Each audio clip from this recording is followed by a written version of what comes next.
guys, so this Sunday is WWE Money in the Bank, and with that you gotta predict it. So there's actually only 5 matches on this card right now, but there probably will be a kickoff match, so we're gonna call that 6. In my predictions, if I don't at least get 4 matches correct, I have to do whatever challenge you guys put in the comments down below. I'll take my top 4 favorite ones and put it on Twitter, and then let you guys decide from there. And with that, these are my predictions. As I'm recording this video, it's not official yet, but I heard rumors about Breezango taking on the Colognes in the kickoff. I checked a bunch of different websites. It's not official, but there's rumors about it, so I'm gonna assume, in case it's not that, my prediction goes whoever's the face in the situation. So whoever's the face, they win. But if it is Breezango versus Colognes, it's gonna be Breezango. It just has to be. They are way too entertaining to be losing anything. I mean, they already lost a tag team title shot, so don't lose to Colognes. Please don't. I love Fashion Files. It's so good. They're just amazing. If it happens, Breezango wins. So first up, for the first time ever, it's gonna be a women's Money in the Bank ladder match. That's amazing. That really is. In my opinion, I still feel like Raw has the better women's division, but there is a lot of good talent on SmackDown. So my perspective when it comes to Money in the Bank ladder matches of the winner,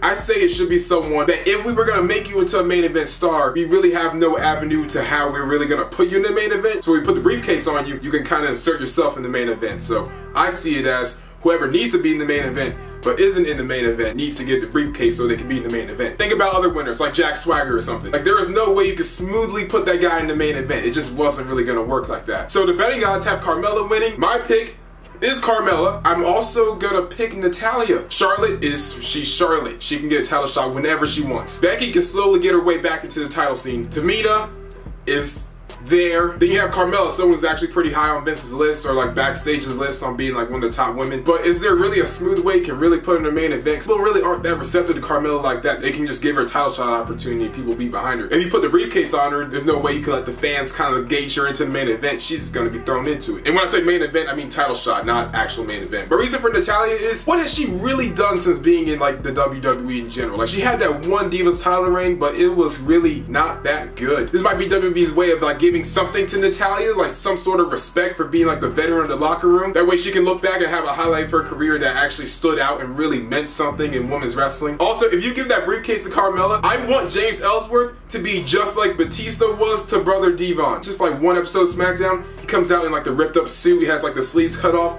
he's holding a briefcase like this.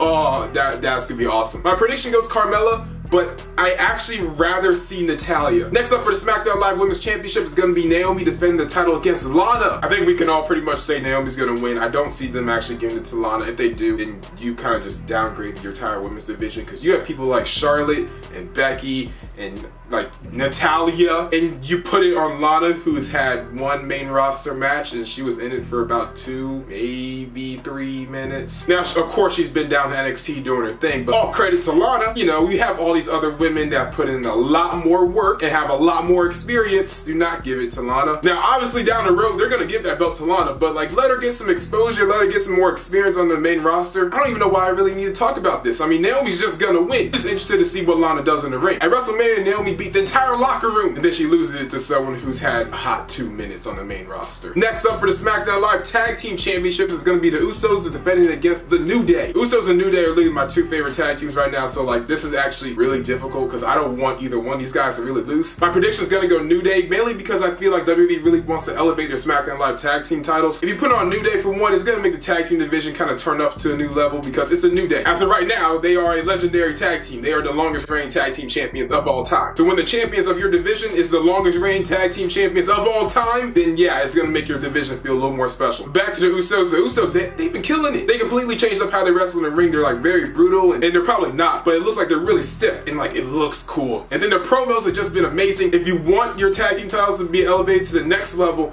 then it probably should go on New Day, even though you could just leave it on the Usos, and the Usos have been doing a great job with them. As long as you know how to book them right, you know, not put them in a battle royal at WrestleMania. Next up for the WWE Championship, Randy Orton gets rematch clause against the champion, Jinder Mahal. Said before, say it again. I love Jinder. Jinder's gonna win. It's kind of weird when he does promos and stuff now. Like, he kind of sounds like, I don't know, like a John Laurinaitis or something. Like, why does his voice sound like that? Do you need a cough drop? They're really hyping up the fact that it's gonna be in St. Louis. Randy Orton's from St. Louis, and Randy Orton's family's gonna be sitting at ringside. So if I don't see a run-in from like Cowboy Bob Orton, it's just gonna be a disappointment. I need Bob Orton to jump the guardrail and just hit the Singh brothers with that cast, because that would be so cool. From an in-ring standpoint, I mean, these guys are pretty pretty stale. Nothing too special, nothing kind of out there. From what it looks like, it's just going to be a normal, average kind of SmackDown main event type of match. The story between both of these guys going to Money in the Bank really isn't all that special. It's kind of Jinder Mahal saying the same promos, and then Randy Orton saying, I'm from this place, I'm winning. Nothing too special, nothing too elaborate. I like Jinder Mahal's entrance. I think it's really cool. He gets in the ring, he gets on his little magic carpet and stuff. It looks cool. Not that much insight into this, except for the fact that Jinder Mahal's going to be winning. And finally, for the men's Money in the Bank ladder match. So it's going to be Kevin Owens, AJ Styles, Shinsuke Nakamura, Dolph Ziggler, Baron Corbin, and Sami Zayn. Same philosophy for what I said about the women's Money in the Bank. Who out of all these people is the hardest man to put into the main event scene? You're probably thinking like, okay, Dolph Ziggler then, right? I mean, we've seen Dolph Ziggler get a lot of title shots in the past year. In the past year, Dolph Ziggler's had like 2, maybe 3 title shots. Kevin Owens, regardless if he has that US title or not, he's Kevin Owens. He can talk his way into the main event if he wants to. AJ Styles is a former champion. He can literally get back into the main event scene just by asking. And he never actually really got his one-on-one rematch, so he already has a story for that. Nakamura literally can go in the title shot scene whenever WWE's like, sure, why not? That leaves Sami Zayn, Baron Corbin. Who out of these two? Because it's gonna be one or the other. Betting odds says Baron Corbin. I don't mind that. I love Baron Corbin. You can watch any video of mine. I don't talk bad about Baron Corbin because I like Baron Corbin. His in-ring stuff is like really smooth and it looks cool. It's like, I just love Baron Corbin. Everything about him, I just love the lone wolf. And then we have Sami Zayn. He's modern day Daniel Bryan, even though they're from the same generation, but he's modern day Daniel Bryan. Literally the most likable human being on planet Earth and the most underrated human being on planet Earth. Out of all these people, Baron Corbin, he's a big guy. Like, you could put him in the main event. Like, they put him against John Cena before. He can finagle his way into the main event. Sami Zayn, that's kind of hard because everyone knows that he likes to lose a lot because that's what he does. He loses. Would people be alright with him in the main event? Of course. Is there like a big story to really put him in the main event besides just winning a #1 contender match, which that's basically what a Money in the Bank ladder match is? No, there's not. As you can tell where I'm going with this, my prediction is Sami Zayn. But if they put it on Baron Corbin, I'm definitely okay with that because I love Baron Corbin. So, you know, it's all good. This is what I want to see when I go to WrestleMania 34. I know some people may disagree. They'd rather see Nakamura and Styles for the title. I want to see Owens and Zayn. Nakamura and Styles can have a match literally anywhere, anytime for any belt, and it would feel absolutely incredible. But we've seen Sami Zayn and Kevin Owens a million times. So if you put something bigger than them on the line,